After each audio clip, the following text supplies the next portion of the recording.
Tonight, continuing coverage on parents' concerns about how complaints of bullying are handled in the West Valley School District. When we talked to Superintendent Peter Finch earlier this month, he emphasized the importance of their positive behavioral interventions and supports, or PBIs, program as part of their anti-bullying efforts. Last night was the first regular board meeting since we started our reporting, and middle school staff and students spent a lot of time talking about the PBIs program during a presentation at that meeting. They talked about how incentivizing positive behavior helps students. But since we started talking about this issue, 2 sitting board members lost their election. With another not running again, 3 out of 5 board members will be new next year. Apple Valley News Now's Emily Goodell tells us one of the outgoing board members spoke up about what he called a bullying culture in the district. Mike Meyer didn't run for re-election this year, and he's coming up on the end of his term.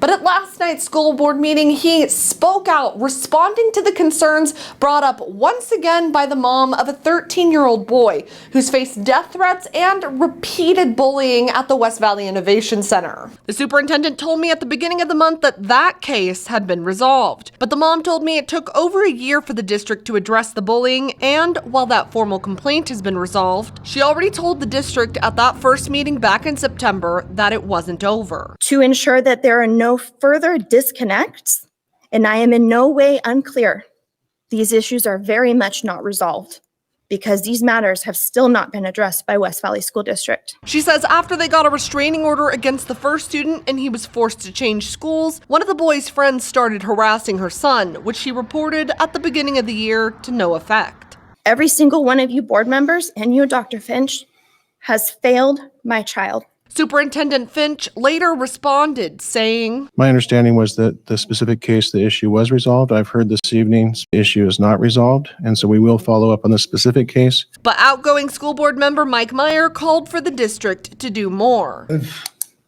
tooted that horn, or this one, many times about the bullying culture in this district. And it's been well known since I went here, way back. It's so ingrained in our culture out here that it's really tough to make a change. Meyer says part of the problem is their hands are tied when it comes to taking bullying cases into the juvenile justice system because of legislative changes in recent years. They've minimized the offenses to the point that prosecutors don't want to have them. But when it comes to this specific case, I'm very sorry that we failed you. another board member asked the mom if she'd be willing to come back again in about 3 months and share a progress report on what the district had done in that time, and she agreed. Now, in the meantime, I'll be reaching out to those incoming school board members to see what their plans are when it comes to addressing bullying. Reporting from the Yakima Newsroom, Emily Goodell, Apple Valley News Now. Thanks, Emily. Now, this is a follow-up to a series of stories we've done on the West Valley School District's response to bullying concerns. You can catch up with what's happening at applevalleynewsnow.com.